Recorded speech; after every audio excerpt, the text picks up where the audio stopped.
Bonjour à tous, aujourd'hui je viens vous voir parce que je vais faire je fais cette vidéo concernant les spoils du chapitre 427 de Fairy Tail qui sortira donc demain du coup. Alors c'est vrai que j'ai un peu de retard, j'aurais dû peut-être vous faire cette vidéo hier puisqu'ils sont sortis hier ces spoils. Mais voilà, j'ai vraiment pas de temps, je fais un stage en parallèle de mes cours. Stage qui d'ailleurs est très intéressant puisque je le fais dans une librairie spécialisée dans le manga. Donc ça me permet de découvrir plein de nouvelles œuvres dont je vous parlerai probablement par la suite. Enfin bon, tout ça pour dire que concernant les spoils, je vais vous les divulguer maintenant. Donc on apprend que Lucy va invoquer Virgo pour qu'elle creuse un trou dans les souterrains. Donc d'où la fameuse bataille en souterrain dont on avait entendu parler la semaine dernière et qui c'est donc le titre de ce chapitre. Donc ça va faire plaisir de voir Lucy invoquer encore un nouvel esprit. Donc elle avait déjà invoqué Loki la dernière fois. Là cette fois-ci c'est Virgo. Donc c'est deux esprits préférés, ceux qu'elle invoque le plus souvent, excepté Aquarius. Donc peut-être qu'on aura plus de nouvelles concernant sa clé. Enfin, on a quand même vu que la clé était bel et bien cassée. On avait eu 2-3 vues là-dessus. Mais bon, j'aimerais bien avoir plus d'informations à ce propos-là. Autrement, il est dit que Natsu, Lucy et Happy vont s'attacher à une corde pour ne pas tomber et l'infiltration est donc un succès. Donc ils s'infiltrent dans Avatar, ça y est, ils sont dans la guilde, dans les souterrains, donc pour s'infiltrer beaucoup plus facilement. Mais c'est alors que Natsu va crier « Grey, rapplique si tu es là », donc au final, pas vraiment d'intérêt de s'infiltrer par le sol si c'est pour crier pour que Grey rapplique. Quoi qu'il en soit, il y a 3 soldats qui vont apparaître pour attaquer, mais ils vont se faire défoncer. Donc encore une fois, on aura sûrement l'occasion de voir Natsu et l'étendue de toute sa puissance. Mais j'aimerais bien quand même que cette fois-ci, ce soit pas forcément lui qui se batte contre les méchants, mais qu'on voit Lucy intervenir. Alors sachant qu'elle elle pouvait s'entraîner avec Caprico, enfin je veux dire vu qu'il est doué en arts martiaux, il y a là quand même la possibilité que maintenant elle puisse se servir donc de son pouvoir, donc ce serait cool quand même de voir Lucy invoquer un autre esprit, revêtir la tenue qui lui est associée et de cette manière pouvoir se battre vraiment à son aise. Donc ce serait cool que Lucy intervienne à ce moment-là, parce que là les chapitres précédents on l'a juste vu légèrement intervenir, mais c'était rien de bien... rien de bien... rien de bien... le mot va me venir. Rien de bien extraordinaire au final avec son Regulus Lucy Kick qui était pas, qui était plus une blague qu'autre chose. Mais bon, j'aimerais bien voir Lucy se battre du coup, puisque bon apparemment là le combat va durer avec ses soldats va durer allez, quelques minutes hein, ou plus à tout casser, puisqu'apparemment Grey va arriver à ce moment-là dès qu'ils se font défoncer et ne trouverait à dire qu'une seule chose: ah, c'est toi Natsu. Donc peut-être qu'il l'attendait d'un autre côté. Enfin, ça semble bizarre qu'il ne semble, enfin qu'il n'ait que ça à dire. Ah, c'est toi Natsu. À moins vraiment qu'il y ait la possibilité que Grey, du coup, il soit pas si méchant que ça au final et qu'il est pas, bon déjà de un qu'il soit pas au courant que Natsu est End. Donc du coup il l'accueillerait comme ça. Ou alors il l'attendait justement parce qu'il sait que c'est End. Mais dans ce cas-là, est-ce qu'il lui aurait vraiment dit ah c'est toi Natsu? Bon, en tout cas. On sait qu'il y aura aussi cette phrase, donc c'est écrit outro, donc autrefois camarades et maintenant ennemis aux capacités quasi similaires. Donc au final, s'il est dit qu'ils sont ennemis, est-ce que ça veut dire ennemis parce que Avatar est la guilde à détruire, enfin du moins la secte à détruire, ou alors ils sont ennemis parce que ça y est, ils sont au courant de qui est l'autre. Il y a aussi cette possibilité-là. Parce que d'un autre côté, là, on apprend que le titre du prochain chapitre, donc le 428, sera « Si la route est différente ». Donc la route est différente. On dirait un début de phrase. Si la route est différente, l'objectif reste le même. Enfin, je sais pas, un délire comme ça. Si la route est différente, ça veut dire que les deux amis prennent des chemins séparés. Donc ça veut dire que cet affrontement entre Natsu et Grey va commencer là, maintenant, bientôt, mais ce n'en est que le début. Et selon le titre du prochain chapitre, forcément, on apprendra que leurs objectifs sont donc différents, ou du moins qu'ils ne peuvent pas s'entendre. Parce qu'à la rigueur, s'il s'agissait juste de détruire End, les deux auraient pu s'entendre, puisque Natsu, qui veut détruire Zélef, peut partir de ce principe. Donc détruire End ne permettra pas de détruire Zélef. Au contraire, c'est End doit rester en vie, puisqu'il est le seul à pouvoir battre Zélef.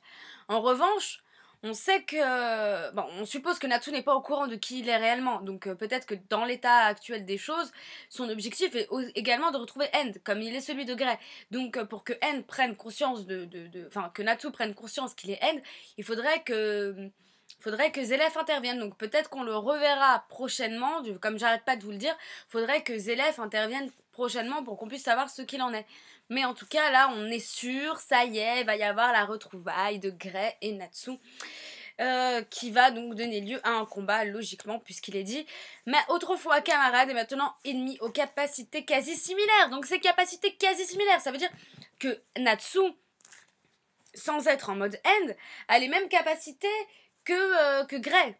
Donc ce qui est déjà extraordinaire. Mais est-ce que Natsu, qui deviendrait en mode End, serait donc peut-être plus puissant que Grey, que ce qui est logique au final, puisque la seule chose qui reste à faire pour que End se réveille totalement, enfin je sais pas, c'est plutôt compliqué cette histoire puisqu'il doit quand même ouvrir le livre Zélef, donc peut-être qu'à ce moment-là, End va s'infiltrer dans Natsu, enfin comment dire, va faire que Natsu se réveille totalement.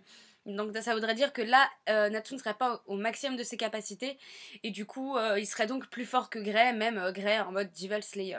À moins qu'il ait un power-up sorti de nulle part à ce moment-là, et que Grey arrive donc à battre Natsu en mode End, ce qui semblerait pas très logique, vu la tournure que les choses devraient prendre logiquement. Mais bon, en tout cas, on sait que maintenant, Grey entraîné 1 an, Natsu entraîné 1 an, égale capacité quasi similaire. Alors avant, il y avait quand même un léger écart, hein. On savait très bien que Natsu était beaucoup plus puissant que Grey, même si on savait également que Grey était assez puissant. Alors maintenant, vu que Grey a bénéficié d'un power-up de Devil Slayer, est-ce que ça peut s'apparenter au power-up reçu par Natsu plusieurs fois en mode Dragon Slayer? Est-ce que c'est possible? J'ai hâte de voir ce combat, parce que c'est vrai qu'il n'y a pas de rapport de puissance facile à évaluer dans Fairy Tail quand même. Il y a toujours un personnage qui va devenir beaucoup plus fort qu'un autre en l'espace de peu de temps, où au final, un personnage qu'on jugeait très fort, qui va au final se révéler être pas si fort que ça, puisque le personnage principal, qui est donc censé être le personnage badass par excellence, va réussir à le battre alors que techniquement il est moins fort. À ce propos-là, donc ça me fait penser à Nanatsu no Taizai. Il fallait que je vous fasse une vidéo dessus en tout cas. Donc je me suis lancée dedans, je me suis plongée dedans, il n'y a pas de souci, je vous fais la vidéo. Je vais aussi en faire une sur Yuki Holder qui arrivera juste après ça. C'est juste que je peux pas mettre toutes les vidéos en même temps. Donc là j'ai voulu mettre celle-ci en premier, donc qui arrive, et juste après celle de Yuki Holder et celle de Nanatsu no Taizai. Si j'arrive pas à la mettre ce soir, ce sera demain dans tous les cas. Mais voilà, je vous avais dit ce week-end, comme on a un week-end un peu plus long puisque nous n'avons pas cours lundi, il n'y a pas de travail lundi, ça compte quand même. En tout cas, voilà, donc dans Nanatsu no Taizai, on a la possibilité de vous jauger la puissance des adversaires. Par exemple, là, le dernier scan qui est sorti, on a cet adversaire dont la puissance est donc de... attendez, je peux pas vous dire de conneries. Sa puissance, elle est à 26 000, voilà, c'est ça. Donc c'est Garam, donc l'un des 10 commandants qui a une puissance de 26 000. Donc voilà, il y en a beaucoup qui apparemment n'adhèrent pas trop à ce rapport de puissance qui puisse être jaugé comme ça avec des chiffres. Mais au contraire, je trouve ça plus sympa puisqu'on arrive plus facilement maintenant à voir, enfin dans ce manga, on arrive facilement à voir qui est plus puissant que qui. C'est un bon point, voilà. Donc je vous en parlerai plus en détail donc, dans une prochaine vidéo qui sortira donc sûrement ce soir, soit demain. Dans tous les cas, vous inquiétez pas, ça arrive. Et prochaine vidéo, donc annoncée, c'est celle de Yuki Holder. Et en ce qui concerne donc Fairy Tail, donc je vous le demande à votre avis, là dans le prochain combat, vu que leurs puissances sont quasi similaires, à votre avis qui est-ce qui va avoir le dessus, Natsu ou Grey? Donc personnellement je miserais quand même sur Grey parce que ce serait plus intéressant, carrément plus intéressant de voir un Natsu qui galère devant un Grey. Enfin je veux dire, jusque là ça a été du petit combat par-ci par-là, je veux dire... au début de l'arc Tartaros, donc qui est sorti en animé d'ailleurs, dont je vous parlerai juste après la fin de cette vidéo. Faut savoir quand même que Natsu et Grey se sont battus pendant 3 jours, mais aucun des deux n'arrivait à avoir le dessus sur l'autre. Pourtant, on sait que Natsu arrive à mettre KO des ennemis que Grey n'arrivait pas du tout à mettre KO.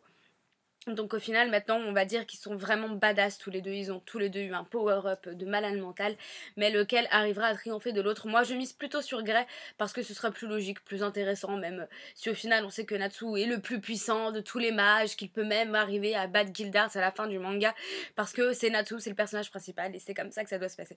Le personnage principal dans Fairy Tail doit être le plus fort, arrivé à terme du manga, sinon bah ça marche pas. même si j'aimerais profondément que Grey défonce la gueule de Natsu, ce serait sympa. Autrement, donc pour vous parler de l'arc Tartaros qui vient de débuter en animé, donc honnêtement, j'ai regardé le premier épisode, déjà le graphisme est bien, les dessins sont bien, c'est-à-dire que là les petits épisodes spéciaux qu'on avait juste avant dans l'arc précédent qui était un arc bidon qui ne servait absolument à rien, si ce n'est un arc de remplissage, je trouvais que les dessins étaient moches, bâclés, hideux, disproportionnés, enfin c'était moche, c'était pas plaisant à voir du tout, alors que là ça y est, enfin rien que les couleurs elles sont un peu, je sais pas, on dirait qu'il y a un filtre sépia sur le tout. Je trouve ça super sympa. Encore une fois, on a cette OST derrière qui donne toute une ambiance à l'histoire, donc qui débute maintenant avec le village du soleil. Autrement, en ce qui concerne l'opening, je le trouve hard. L'ending, alors c'est un des endings que je préfère, si ce n'est pas mon préféré tout simplement. Honnêtement, j'aimais bien celui d'avant où... comment il s'appelait My darling's mine. Je me rappelle plus du tout du titre, mais honnêtement, j'aimais bien cet ending. Pour un arc qui était un arc de merde, ils avaient un bon ending. Enfin bref, peu importe. Tout ça pour dire que cet arc Tartaros en animé n'annonce que du bon, que du positif. J'ai beaucoup kiffé. Voilà, c'est cool de voir enfin qu'on reprend les choses sérieuses. Bien que je n'ai pas trop apprécié l'arc Tartaros, si ce n'est le dernier chapitre, donc le 416, je trouve que là, en animé, ça peut donner quelque chose de bien. J'ai hâte de voir le combat d'Ignir contre Acnologia, j'ai hâte de voir Silver, que d'ailleurs on le voit dans l'opening, donc Silver qui passe très très bien dans l'animé. Autrement, tous les autres démons de Tartaros que j'ai hâte de voir, et j'espère que les combats que je jugeais plutôt mauvais dans le manga passeront beaucoup mieux en animé, donc ce qui est possible, parce qu'en général on a plus de dynamisme dans un animé que dans un manga. Je parle bien en général. Après, je pense qu'il suivra la trame fidèle que Mashima s'était fixée là dans le manga. Donc bon, reste à voir ce que ça va donner. Donc voilà, dites-moi ce que vous avez pensé de ce premier épisode de l'arc Tartaros. Dites-moi aussi pour l'arc Avatar, si vous pensez là dans le prochain scan donc qui sortira demain, selon vous, qui est-ce qui aura le dessus sur l'autre, Grey ou Natsu, qui est-ce qui va gagner donc cette bataille, si bataille officielle il y a lieu, et à votre avis, comment Gyajil va-t-il intervenir ? Puisqu'on n'en entend pas du tout parler dans ces spoils. Voilà. Donc j'espère que cette vidéo vous aura plu, que si jamais vous n'aviez pas consulté les spoils, bah voilà, ce sera chose faite maintenant. Pour ceux qui m'avaient demandé une review sur Yuki Holder, bah ça arrive là. Là, ça va arriver le temps que je fasse la vidéo, que je la poste, et puis ça y est, c'est en ligne. Voilà. Bon, et ben je vous fais des bisous, et puis je vous dis bah à tout de suite.